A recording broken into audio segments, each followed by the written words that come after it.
बहुजन समाज पार्टीचे प्रदेशाध्यक्ष ॲडव्होकेट सुनीलजी डोंगरे साहेब, प्रदेश महासचिव डॉक्टर मोहन राईकवार साहेब हे लातूर जिल्ह्यातील झालेल्या दलित हत्याकांडाच्या जाब विचारणासाठी दिनांक 1 ऑगस्ट 2024 रोजी लातूर पोलीस अधीक्षक कार्यालयास भेट घेऊन घडलेल्या अत्याचाराच्या संदर्भामध्ये पोलीस प्रशासनाच्या वतीने काय कारवाई केली अशी विचारणा ॲडिशनल SP देवराज साहेब यांच्याशी चर्चा केली आणि जिल्ह्यात लायन ऑर्डर नसल्या कारणाने ठरवून एका कम्युनिटीला जाणीवपूर्वक टार्गेट करून हत्या केली गेली। नेकनाळ येथील सचिन सूर्यवंशी यांच्या डोक्यात रॉड घालून खून करण्यात आला,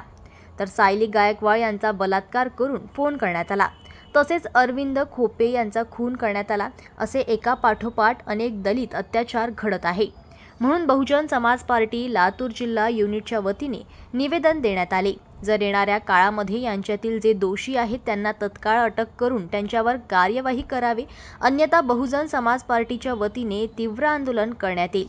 असे निवेदन देण्यात आले। यावेळी बहुजन समाज पार्टी प्रदेशाध्यक्ष ॲडव्होकेट सुनील डोंगरे साहेब, प्रदेश महासचिव रायबोळे साहेब, प्रदेश सचिव व्यंकट बर्गे साहेब, जिल्हा प्रभारी ॲडव्होकेट रमेश गायकवाड साहेब, जिल्हा प्रभारी गौतम बनसोळे लातूर झोन व प्रभारी प्राचार्य डॉक्टर अनिल कांबळे साहेब, जिल्हाध्यक्ष सिद्धार्थ सूर्यवंशी, जिल्हा सचिव इंजिनियर श्रीधर शेवाळे साहेब, लातूर विधानसभा अध्यक्ष विकास दंडे, उदगीर विधानसभा अध्यक्ष दीपक सावंत, अहमदपूर विधानसभा अध्यक्ष ॲडव्होकेट विशाल साबळे, निलंगा विधानसभा अध्यक्ष दत्तात्रेय सूर्यवंशी, शिरूर आनंदपाडा तालुकाध्यक्ष विशाल कांबळे, प्राचार्य दुष्यंत शिंदे, दीपक रोहिदास वाघमारे,